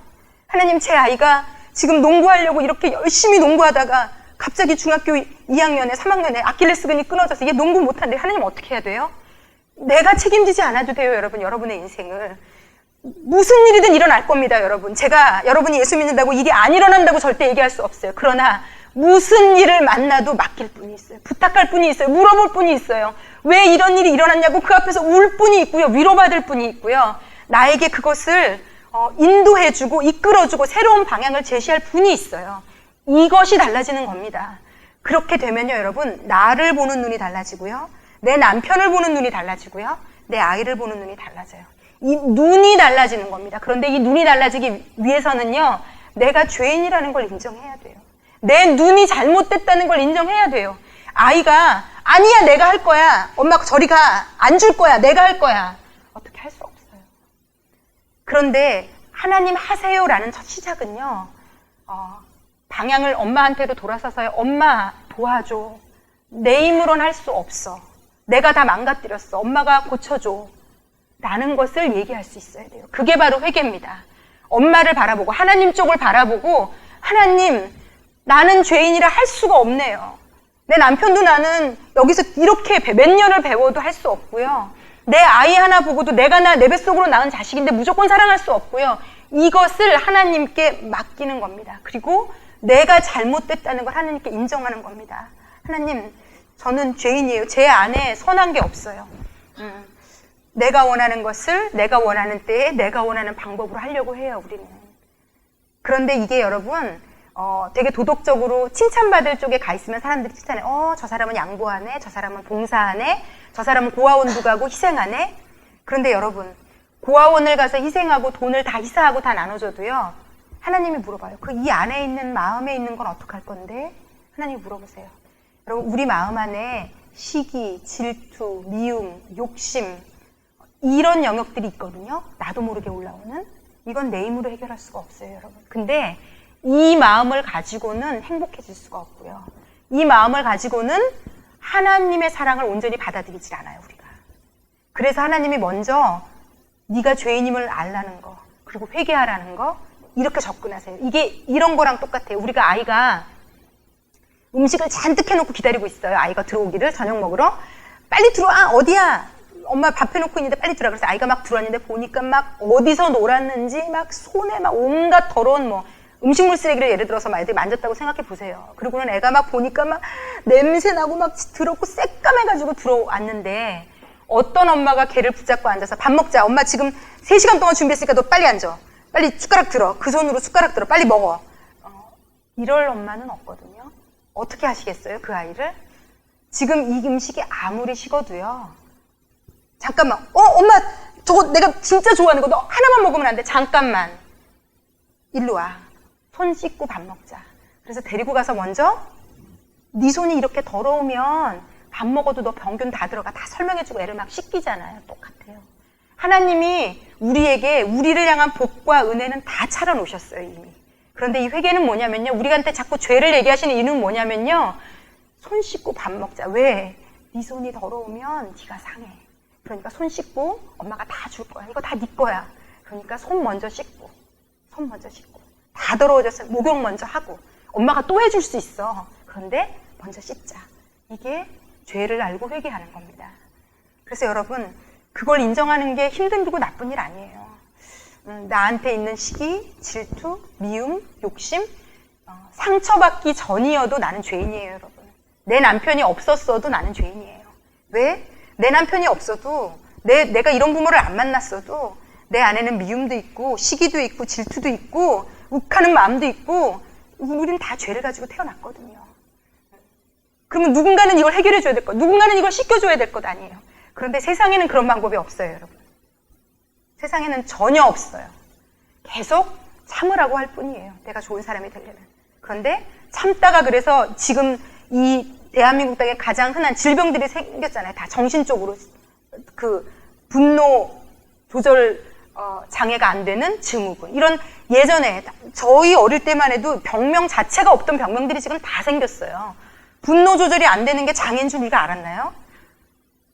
야, 참어. 얘가 참을성이 없고 못나서 그런 거지. 근데 지금은 운전하다가도 남자들 다 나와가지고 막. 제가 아는 후배가, 제가 예전에도 말씀드렸잖아요. 이 똑똑하고, 잘나고, 잘생기고, 안 가진 게 없는 아이가, 차 타고 가다가 그냥 차 대놓고 막, 택시 운전사 아저씨, 20살도 많은 아저씨 멱살도 잡고 쌍욕도 하고, 이거는 개 힘으로 해결할 수 없는 영역이에요. 죄도 마찬가지입니다. 그런데 우리가 하나님 앞에 내어놓으면 돼요. 그래서 회개는 어떤 방법으로 하는 것인가? 자, 회개가 하나님께 내 죄를 고백하는 거가 회개라고 얘기합니다. 아이가 아까 그 어떤 이미지적으로는 그런 거예요. 엄마, 내가 다 깼어. 엄마가 이거 붙여줘. 레고 애들이 망가뜨리고, 아니면 뭐 애들이 망가뜨리고, 막 울죠. 엄마, 내가 이거 할 수 없어. 엄마가 해줘. 예전에 어릴 때는 이제 그러는데 이제 크면 이제 지가 다 할 줄 알지만. 그래서 이제 엄마가 망치죠. 그거 아니거든? 막 이러면서. 그것도 하나 못 찾냐고 막. 이게 여러분 주객이 전도가 금방 되실 거예요. 아마 여기 어린 어머니들. 제가 이 핸드폰 하나 가지고도 얼마나 구박을 받는지. 그래서 제가 아이폰으로 막 바꾸라 그래요. 저한테 지금 제 핸드폰 이제 바꿔야 되는데. 그래서 그럼 엄마 아이폰으로 바꾸면 네가 친절하게 다 가르쳐 줄 거야? 아니. 그래서 그럼 엄마 못 바꾸잖아. 제가 막 이제 이랬더니 이제 가르쳐 주겠다고 바꾸라고 막 지금 그러고 있는데 하여튼 이 아이가 엄마에게 엄마 내가 뭘 지금 망가뜨렸는지 말하는 그게 하나님께 얘기하는 겁니다. 하나님, 제 안에 욕심이 있어요. 제 안에 미움이 있어요. 제 안에 두려움이 있어요. 제가 이렇게 실수했어요. 제가 망가뜨렸어요. 그리고 이런 회개들을 하다 보면요, 그러니까 하나님께 얘기하는 겁니다. 내가 잘못한 것들, 내가 망가뜨린 것들, 내 안에 있는 죄성들, 내가 실수한 것들, 하나님 도와주세요 라고 하나님께 맡기는 거고요. 그러면 하나님께서 다 가져가시고 용서해 주시는 게 회개라는 과정입니다. 그런데 이제 여기에 이제 예수님의 피가, 그분의 피가 능력이 있어서 우리를 덮고 씻습니다. 이 영역은 제가 이 엄마 이 크기에서 혹시 다룰 수 있으면 이 책에서 가계의 저주에 대해서도 회개 영역에 얘기해요. 성경적으로 예를 들어 우리 엄마 아빠가 지은 죄가 나한테 내가 그 죄를 똑같은 죄를 짓게 된다, 기계적으로 짓게 된다, 이런 영역은 없습니다. 그런데 어떤 유전적인 영역이 있어요, 우리에게. 어떤 체질적인 영역부터. 그래서 당뇨가 많은 집은 당뇨가 있고, 저희 집안은, 저희 어머니 쪽에 당뇨가 엄청 많아요. 그러니까 저는 사실 당뇨를 조심해야 되는 사람이에요. 그리고 예를 들어서 제가 아는 분들 중에 집안에 위암이 많았던 분들은 위암에 대한 걱정이 있죠. 이렇게 유전적으로도 오고요. 성향적으로나 성격적으로도 대물려서 내려오는 어떤 기질들이 있어요. 이거는 이 책에서 아주 구체적으로 다룹니다. 그래서 가계에서 내려오는 저주는 오늘은 구체적으로 다루지 않겠지만, 어찌되었건, 그것까지도 하나님께 맡길 수 있어요, 여러분. 회개하고 하나님께 기도함으로 우리 집안에 내려오는 어떤 질병적인 것부터 정신적인 것까지 하나님께 맡길 수 있고 하나님 치유해 줄 수 있어요. 그래서 여러분 예수를 믿게 되면 진리를 알지니 진리가 너희를 자유케 하리라. 자유케 되는 겁니다. 왜냐하면 내가 가지고 고민하던 것, 죄책감, 아니면 죄의식, 아니면은 어떤 나를 기준으로 생각했기 때문에 놓아보낼 수 없는 거거든요. 남편의 죄도 놓아보낼 수 없고, 자식의 죄도 놓아보낼 수 없고, 시댁의 죄도 놓아보낼 수 없는. 그런데 이 기준을 하나님께로 바꾸면요, 하나하나 놓아보내게 됩니다. 그리고 제가 오늘 한 2가지만 더 나누고 좀 회개할 수 있도록 도와드리고 싶은데요. 여러분, 우리가 죄인이기 때문에 또 잘하는 게 하나 있어요. 그게 뭐냐면 이 세상에 내 편을 만들려고 해요, 우리가. 누구든 나만 사랑해 줄 수 있는 편을 만들고 싶어요, 우리가. 일단 부모님이 그런 존재가 아닌 걸 알았잖아요, 일찌감치. 그러면 그 다음에 이제 대상이 이성으로 가요. 그래서 그 사람이 나를 좋다 그랬을 때 그렇게 짜릿하고 기쁘고 좋았던 이유는 누군가 오롯이 내 편이 이 남자가 생기는가 보다라고 생각을 하게 되는 거거든요. 그런데 이제 그거는 짧으면 한 달, 길면 2년 안에 다 없어지잖아요, 여러분. 그렇잖아요. 그래서 우리가 그 다음으로 옮겨가는 내 편이 누굴까요, 여러분? 자녀예요. 그 다음으로 옮겨가는 게 자녀예요. 그래서 자녀가 내 편이 안 돼주시거든, 제가 볼 때 예수님 믿은 영역으로 생각할 때 그건 감사한 거예요. 그래서 자녀 중에도요, 자녀가 2 이상 되면 더 사랑하는 자녀가 생기더라고요. 그러니까 나를 더 이해하고 내 편이 돼줄 수 있는 존재인 거죠, 그 존재는. 그러니까 여러분 곰곰이 생각해 보세요. 내가 자녀를 사랑하는데도요, 되게 죄가 들어갈 수 있어요. 얘는 나랑 맞고, 얘는 내 마음을 알아주고, 얘는 나를 기쁘게 해주고, 다 기준이 나예요. 네. 기준이 나일 때는요, 그것을 그렇게 해석했던 것 때문에 또 내가 상처를 받을 수밖에 없거든요. 그리고 더 심각한 문제는 뭐냐면요, 그래서 내가 내 편을 만들거든요. 왜냐면 나랑 동질감을 느끼는 존재를 자꾸 만드는 거예요, 내가. 그래서 그 존재에게, 자식에게. 그래서 제가 볼 때는요, 저희 어머니도 저희 아버지 욕을 마르고 닳도록 저한테 했는데요, 세상에서 가장 몹쓸 짓이었다고 제가 생각해요. 제가 이 얘기를 드리는 이유는요, 여러분들이 그런 대물림을 하시면 안 돼요, 여러분의 아이들에게. 절대로 아이가 있는 데서 시댁 욕을 하거나 남편 욕하시면 안 돼요. 그것만큼 잘못하는 건 없습니다, 아이에게. 그러니까 우리 엄마들이 특히 옛날에는 시댁에게 억눌려 많이 살았기 때문에 우리 엄마들에게 남편은 예전엔 더 가부장적이었잖아요. 그러니까 남자가 내 편이 안 되는 건 우리 어머니 시대는 다 그랬어요. 남편이 내 편이 되는 가정이 너무 흔하지 않았죠. 그러니까 거기에 대해서 다 바가지도 들긁었어요. 왜냐면 우리 남편만 그런 게 아니었기 때문에. 그건 전반적인 세상. 그래서 옛날에 갑자기 기억이 나네요. 사랑이 뭐길래 김세현 씨가 썼나요? 그 대발이 아버지인가 이승재 씨. 그 엄마에게 물 떠와. 밥상 차려. 이래도 우리가 뜨뜻하면서도 예전에는 그런 가정들이 많았기 때문에 그게 드라마도 될 수 있는 거예요. 너도 나도 그래 저렇게 사는 여자도 있어. 더하거나 덜한 정도였겠지. 그런데 지금은 세상이 그렇지 않거든요. 그렇기 때문에 어쨌든 그 엄마들이 유일하게 내 편일 수 있는 거가 자식이었고 당연히요. 또 예전에 엄마들은 직장에서 일도 안 했잖아요. 살림만 했지. 그러니까 그 자식에게 모든 것을 다 내 편을 만들기 위해서 시댁, 시어머니 그거 다 보고 거기서 위로 얻고 그래서 이 아이들은 누군가 하면 나로 만드는 거예요. 아이들을. 또 다른 나로. 나와 똑같이 시댁을 미워하고 나와 똑같이 남편을 싫어하고 나와 똑같이 억울하다고 엄마를 인정해주고 이게요. 이렇게 돼서 이제 형성이 되는 게 자녀와 엄마가 유착이 돼서 아이가 자기의 인생을 안 살고 엄마의 인생을 사는 거거든요. 그런데 여러분 예수님을 제대로 믿게 되시고 이거는 반드시 해결하셔야 돼요. 제가 이 얘기를 왜 드리냐면 제가 너무 많은 엄마들에게 이 얘기를 들어요. 친정엄마에게 정서적으로 영적으로 묶여있는 분들이 있어요. 이건 굉장히 심각한 문제예요. 그리고 이런 분들은요. 그 영역이 우상이 돼 있어요. 그렇기 때문에 하나님 제대로 온전히 믿는 거 아닙니다. 교회를 아무리 다녀도. 이 유착이 해결되지 않으면요. 우리 엄마 잘못되면 어떡하지? 우리 아이 잘못되면 어떡하지? 이 불안이요. 이 불안을 딱 넣으면요. 그걸 가지고 사단이 나를 어디든지 데리고 갈 수 있어요. 어디든지 데리고 갈 수 있어요. 제가 아는 분이 그 남편의 어떤 하여튼 뭔가 불안함이 있었는데 그 불안함이 이분에게는 이 세상 전부였거든요. 그게 돈일 수도 있고 뭔진 모르겠지만 하여튼 다 그러니까 그게 우상이 되어 있다는 거는 어려움이 생기면 알아요. 그 돈에. 그래서 엄마가 우상인지 자녀가 우상인지 평소에는 몰라요. 교회를 다니면서도. 그런데 언제 아냐? 그 상황, 그 사람과 그 상황에 문제가 생길 수 있다는 조짐이 딱 보이면 내가 이상해지기 시작해요. 그리고 하나님도 보이지 않고 기도도 안 되고 불안하고 두려우면서 자꾸 다른 방법을 찾고 어떻게든지 내가 내 힘으로 막으려는 그 영역이 우상화되어 있는 겁니다. 이것을 해결하시지 않는 이상은요. 나도 불행하고 그 사람도 불행하고 궁극적으로 다 불행합니다. 왜냐하면 나는 그 문제를 해결해 줄 수 있는 대상이 아니거든요. 그게 문제라는 겁니다. 내가 예를 들어서 엄마랑 유착돼 있어서 엄마 없이 못 살아도 내가 엄마의 생명을 1년도 연장시킬 수 없고요. 엄마의 마음이 공허하다고 해서 단 1%도 그 공허함을 해결할 수 있게 채울 수 있는 방법이 나에게는 없습니다. 그래서 여러분 그 부모로부터 유착도 해결하셔야 되고요. 반대로요. 그러므로 내가 내 편을 만들기 위해 내 자식을 이용하시면 안 돼요. 그런데 굉장히 많아요. 요즘은 하나 아니면 둘이기 때문에 대부분 그렇다고 보셔도 될 수 있을 정도예요. 내 편을 만드시면 안 됩니다. 내 눈으로 세상을 볼 수 있는 내 눈으로 그러니까 아빠도 보고요. 내 눈으로 다 보는 겁니다. 이 아이가. 그래서 엄마는 너무 이해되는 거예요. 엄마는 사랑하죠. 그런데 이 아이는요. 시야가 내 눈과 동일시되어 있기 때문에 굉장히 잘못되어 있어요. 이 아이는. 행복할 수 없어요. 그래서 이 아이가 이제 결혼을 하고 세상으로 나가면 문제를 일으키기 시작합니다. 나에게는 세상 둘도 없는 새끼인데 세상에 나가고 결혼을 하면요. 굉장한 문제를 일으키기 시작해요. 여러분. 누군가에게 아주 건강하지 못한 남편이 될 수밖에 없고요. 엄마랑 유착돼 있는 아들은요.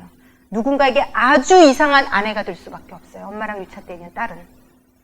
굉장히 그 비극적인 현실을 엄마가 만드는 겁니다. 그래서 여러분은 여러분 자식 그렇게 만드시면 안 돼요. 다들 그렇게 얘기하죠. 딸 없어서 서운하겠어. 왜 그렇게 딸이 중요할까요? 우리 마음 밑바닥 가운데 누구 하나는 내 눈으로 이 세상을 바라봐줄 사람이 필요한 거 아닐까요? 내 눈으로 내 남편도 바라봐주고 내 눈으로 엄마 힘들지 외롭지 엄마 내가 다 해줄게 엄마 내가 근데 여러분 내 딸이 하나님을 대신하시는 순간 나에게 딸이 있는 것은 위로가 아니라 저주일 수 있어요. 이거 굉장히 심각한 문제예요. 여러분 왜 요즘 그렇게 아빠들이 딸 이거 굉장히 시대적으로 딸들이 다 하나님의 자리에 대신 가 있을 수도 있거든요. 나에게 위로를 주는 나에게 기쁨을 주는 나의 영혼을 만족시키는 이거 자체가 사실은 회개 제목일 수 있어요. 여러분 사실 자식은 언젠가는 그게 딸이 됐든 아들이 됐든 떠나보내야 돼요. 성경은 그렇게 얘기해요. 오직 내가 구하고 찾아야 될 분은 하나님이야. 예수님이야. 너를 만족해 하고 네 영혼을 만족해 하고 소생시키고 너를 살아가게 하고 갖다 써도 끊임없이 줄 수 있는 사랑은 자식에게서 오는 게 아니라 배우자에게서 오는 게 아니라 하나님에게서만 오는 거야. 자식이 여러분을 외롭게 하거든 감사하세요. 저는요 제 아이가 되게 독립적이에요. 얘는요 굉장히 자상한데요 되게 독립적이에요. 그래서 만만치가 않아요. 여러분 내 편을 만들기가 용이한 아이가 아니에요. 정말요. 너무 내 편 만들고 싶거든요. 저도 상처가 많은 사람이라 제가 제 편 딱 만들었을 것 같아요. 그런데 얘가 저를 막 밀어내거든요. 어느 영역 이상으로 딱 못 들어오게. 근데 또 신기한 게 있어요, 여러분. 예수님 안에 있으면. 하나님이 늘 점검하세요. 그래서 너무 제가 제 아이를 어느 이상을 사랑할 때마다 하나님 브레이크를 거세요. 그리고 아이가 반응하게 하세요. 저를 밀어내게 하세요. 그러면 영락 없이 회개하고 돌아보면 맞아요. 제가 얘로 채우려고 했던 걸 알게 하세요. 그래서 저는요, 제 아이가 제 손아귀에 딱 들어오지 않는 만만치 않은 여느 딸과 같은 아이가 아닌 것을 진심으로 감사해요. 하나님이 채워줄 영역을 제 새끼로 채울 수 있거든요. 그럴 수 있어요. 어느 정도는요. 그런데 그렇게 못하게 이 아이가 하는 걸 감사해요. 네. 순간은 외롭죠. 순간은 두렵기도 하죠. 어머, 나는 하나밖에 없는데 얘가 이러면 5만 가지 감정이 다 올 수 있어요. 그렇지만 그래서 저는 하늘을 바라봅니다. 하나님 바라봐요. 그럴 수 있다면 그래서 그래 그냥 이렇게 해서 건강하게 나중에 얘가 내 편이 되면요. 제가 얼마나 이 아이 부인, 이 아이 결혼한 그곳 얼마나 제가 그것까지 좌지우지하려고 하겠어요. 그런데 그렇게 하지 않을 수 있게 이 아이가 해준다면 그것도 감사한 일이다. 내가 마음대로 휘젓도록 얘가 막을 수 있다면 그것도 감사한 일이다. 예, 이런 생각이 듭니다. 예. 그래서 오늘은 좀 이 유착에 대한 부분을 꼭 말씀드리고 싶었어요. 그래서 절대로 아이가 보는 앞에서 울지 마시고요. 너네 아빠 때문에 엄마가 이렇게 하지 마세요. 예. 그래서 여러분, 나와 같이 남편을, 아빠를 증오하는 아이를 키워내는 게요, 이 아이는요, 이 세상 무엇과도 어떻게 할 수 없는 아픔이고 슬픔이고, 왜 내 눈으로 내 남편을 바라보게 합니까? 얘한테는 아빠예요. 세상에 한 명뿐인 아빠. 아이들은요, 아빠를 통해서도 공급받을 게 있거든요. 그런데 그걸 엄마라는 이유 하나로 내가 다 절단된 죄를 하나님 앞에 어떻게 물으려고. 그 아이는요, 아빠가 없는 아이가 되는 거예요, 여러분. 멀쩡히 아빠는 살아있는데 나 때문에 내가 아이에게 아빠를 욕해서 아이에게는 아빠가 없기 때문에 내 아이는 멀쩡한 아이, 과부로 키운 것처럼 키우는 거랑 똑같아요, 여러분. 그런 실수는 하시면 안 돼요. 내 눈으로 내 남편을 바라보게 아이를 주입시키시면 안 돼요. 그 아이는요, 끝까지 내 눈으로 아빠를 바라봐서 아빠 없는 아이로, 그 아이가 왜 슬픈지 아세요, 여러분? 내가 이렇게 잘해줬는데, 제가 예전에 한 달 넘도록 그냥 저희 교회로 무작정 전화 온 사람이 있어요. 그 교회 아무나 좀 바꿔주세요. 저 너무 힘든데 그 교회 아무나 저랑 얘기할 수 있는 사람 좀 바꿔주세요. 그래서 저희 전도사가 구지제가 없는데 저를 찾아가지고, 자리도 비웠는데 거기 전도사님들도 많았는데 막 굳이 저를 찾아가지고 다가 기다리시라고 막 그래서 저를 바꿔줬거든요. 아니, 전화번호를 마저 받아가지고 제가 전화를 했는데, 이분을 만났는데 제가요, 너무 무서웠어요. 이분의 스토리를 들으면서. 엄마가 평생 부모 사랑을 못 받고 자랐고, 이 딸이 무남동녀 외딸이에요. 그래서 이 엄마를 어떻게 딱 키웠냐면, 이 딸을요, 딱 자기로 키웠어요. 이 딸과 자기를 분리할 수 없게 키웠어요. 딸이 40이 넘었는데 통장 비밀번호를 엄마가 정해줘요. 그리고 근데 여러분, 이거는 제가 극단의 케이스를 얘기하는 건데요, 여러분, 이거 굉장히 무서운 거예요. 여러분이 여러분 아이를 통제하고 조정하려고 하시면 안 돼요. 내 아이는 내 소유가 아닙니다. 10대, 13, 4, 5세 이상 넘어가면요, 자꾸 아이의 손에 맡기셔야 돼요. 이건 네가 정해라. 비밀번호 뭐 하나하나 자꾸 맡겨. 조금 더 큰 거, 조금 더 큰 영역, 조금 더 큰 영역 아이에게 주셔야 돼요. 애 손에 주셔야 돼요. 불안해도 마치 잘못 가는 것 같이 여겨져도 주셔야 돼요. 그리고 하나님 앞에 우셔야 돼요. 눈물로 기도하시면서 하나님이 이 아이를 만지시도록. 이게 내 통제가, 내 조정이 들어가기 시작하면 이 아이는 잘못됩니다. 그런데 이 엄마가 여러 가지를 잘못한 중에 또 최고의 잘못이 뭐냐면요, 어릴 때부터 평생 아빠를 개무시한 거예요. 이 엄마가 이 딸에게 무능력한 인간, 뭐 줏대도 없는 인간, 아빠의 쌍욕하고 막 아빠에 대한, 그러니까 이 아이는 어릴 때부터 건강한 자기 눈으로 아빠를 본 적이 한 번도 없어요. 엄마의 시야로 아빠를 봐서 아빠는 죽일 인간, 무능한 인간, 집에 없어도 되는 인간, 왜 들어와서 엄마 속삭이는 인간, 우리 엄마 힘들게 하는 인간. 그래서 지금도요, 아빠 얘기를 할 때 부르르 떨면서 증오하면서 얘기하더라고요. 그런데 저는 이 집안의 모든 얘기를 듣고 누가 제일 불쌍했는지 아세요? 이 아빠가 제일 불쌍했어요. 이 아빠가. 그리고 이 딸이 너무 불쌍했어요. 이 엄마가 자기 인생 편하자고 이 딸을 망가뜨렸구나, 일생을 들여서. 그래서 이 아이가 엄마 사랑도 받고 아빠 사랑도 받아야 되는데 아빠를 밀어내고 아빠를 증오하고 아빠는 필요 없는 존재라고 아빠에게 받아야 될 사랑을 못 받아서 이 사람이 더 만인창가, 정말로 우울증, 대인기피증, 있는 정신적인 병이란 병은 다 있더라고요. 그래서 제가 한 2달간 계속 만나드리고 얘기하고 했는데 여러분 이게 해결이 안 돼요. 저랑 다 얘기하고 막 위로받고 울고 막 저를 뭐 어떻게 바뀌냐면요. 저를 이 세상에 제일 소중한 사람으로 막 저에게 집중하고 한 번만 만나달라고 하고 거의 스토커처럼 전화하시고 이렇게 바뀌더라고요. 그러니까 이 엄마에게 평생 그 받은 세뇌가 제대로 바뀌어지지 않더라고요. 그런데 여러분 이게 약하다 할지라도요. 이런 패턴으로 자식을 키우시면 큰일 납니다. 그러므로 지금까지 만약에 그렇게 하셨다면요. 절대로 아이에게 아빠를 없애시면 안 돼요. 아이에게 아빠를 없애시면 안 됩니다, 여러분. 나한테는 죽일 남편일 수 있지만요. 아이에게는 아빠입니다. 그리고 나에게 죽일 남편이지만 아이에게 좋은 아빠일 수 있어요. 아빠로 살 수는 있게 해주셔야 돼요, 여러분. 네가 나에게 이렇게 나를 불행하게 한 남편이니까 어디 봐. 그래서 내 새끼를 다 내 편으로 만들어 내 뒤에다 세워서 아빠 대 아이로, 나로 이 구도로 가시면 큰일 납니다. 정말 이거는요, 강조해도 끝이 없는 영역이에요. 그리고 시댁도 마찬가지입니다. 시댁은 남편과 연결된 지점이에요. 여러분 한번 생각해 보세요. 여기 아들 있으신 분들.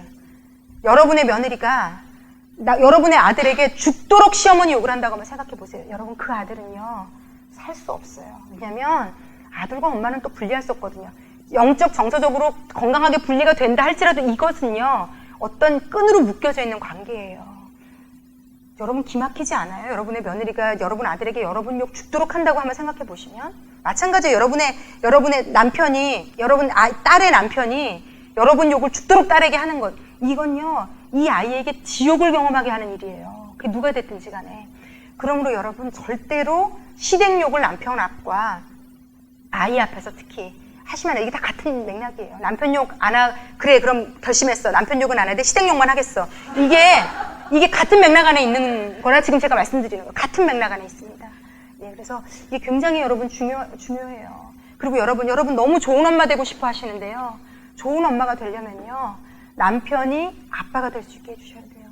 그리고 그 시댁의 시어머니는 우리 남편에게는 이 세상에 하나밖에 없는, 내가 우리 아들에게 하나밖에 없는 엄마듯이 엄마임은 인정해 주셔야 돼요. 그리고 기도하실 수 있어야 돼요. 여러분, 우리의 억울함과 우리의 가슴 아픔과 우리의 공허함과 우리의 외로움은 하나님 앞에 쏟아 놓읍시다. 그러면 하나님이 위로해 주실 수 있습니다. 자, 오늘은 그래서 제가 여러분 종이를 여러분 테이블에 좀 나눠드렸어요. 오늘은 이 부분을 하고 좀 마치려고 하는데요. 종이를 좀 나눠드렸는데 오늘은 뭘 좀 해보려고 하냐면요, 여러분. 그래서 평소에 여러분을 기준으로 남편을 해석했고 아이를 해석했고 시댁을 해석했고 내 인생을 해석했잖아요. 그게 아닌 하나님의 눈으로 여러분의 눈을 해석할 수 있고 내 죄를 좀 볼 수 있는 시간을 좀 가졌으면 좋겠어요. 여기 279쪽을 좀 펴놓으실 거거든요. 279쪽은 펴놓고 쓰게 좀 도와드리려고 합니다.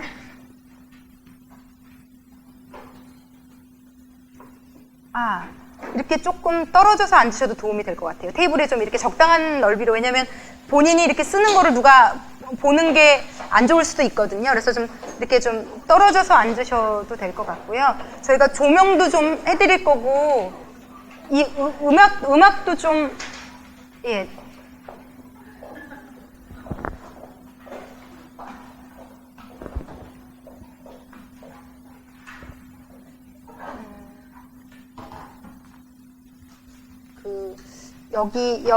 여기에요.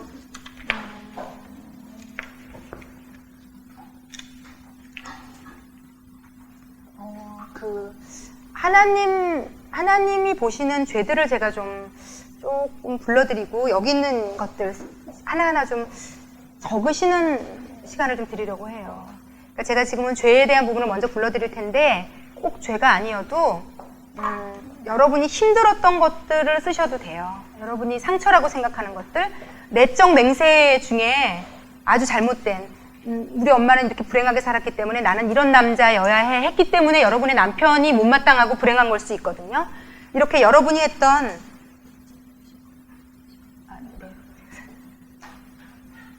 여러분이 했던 그런 어떤 내적 맹세들을 떠올려서 적으셔도 돼요. 하나님, 저는 어릴 때 너무 가난해서 부자로 살고 싶었어요. 이렇게 시작하셔도 돼요. 그래서 저희 남편이 돈을 못 벌어오는 게 너무 힘들었어요. 이렇게 쓰셔도 돼요. 막 칭찬으로 채우려고 하는 것, 사람의 말에 좌지우지 되는 것, 인정받으려고 외모나 겉모습을 끊임없이 꾸미지 않으면 너무 불안한 것, 열등감, 비교하는 것, 남들의 평가에 너무 민감한 거나, 내 아픔을 숨기려고 능력 있는 여자처럼 보이기를 원한다든지, 아니면 하여튼 부모와의 유착이 되어 있는 어떤 영역일 수도 있고, 여러분 많이 가지고 있는 어떤 영역들이 있을 수 있거든요. 그리고 그런 것 하나하나를 쓰시면서 279쪽을 한번 좀 보시겠습니다. 여기 이분이 죄를 하나님 앞에 고백하라고 하면서 고백 목록 리스트를 쭉 적어주셨어요. 그 법을 어긴 것부터 외적, 내적 행동의 죄부터 마음의 죄까지 전부 다 성공해야 된다. 맨 밑에 보면 돈이면 다 된다. 내 자신이 창피하고 부끄럽다. 자신에 대해서 무시하고 자신을 싫어하는 것도 좀 쓰시면 좋을 것 같아요. 하나님, 저는 제가 너무 싫습니다. 제가 용서가 되지 않습니다. 죄책감, 수치심, 겪었던 일들, 어떤 것도 괜찮습니다. 여기 처음부터 눈으로 쭉 한번 읽어가 보시면서요. 이 중에서 적고 싶은 것들 하나하나 적으셔도 되고요. 여러분 여기에 이걸 적으시고요. 이거는 여러분이 여러분 집으로 가지고 가실 거거든요. 그러니까 부담 갖지 마시고 여러분이 그냥 생각되어지는 건 내 마음에 짐스러운 것들, 내 마음에 죄책감이 있는 것들, 내가 자꾸 짓는 죄라고 생각하는 것들, 아이에게 소리 지르는 것부터 뭐라도 괜찮아요. 아니면 불안하고 두려운 거 쓰셔도 돼요. 하나님, 제 아이가 이러다가 이렇게 될까봐 불안해요. 아니면 저희 남편이 직장 때문에 물질이 이렇게 될까봐 두려워요. 두려움을 쓰셔도 됩니다. 아니면 부모가 밉든지 미우면 하나님, 제가 아빠에 대한 미움이 해결되지 않습니다. 어떤 것도 괜찮습니다. 누구도 뭐라고 하지 않을 테니까요.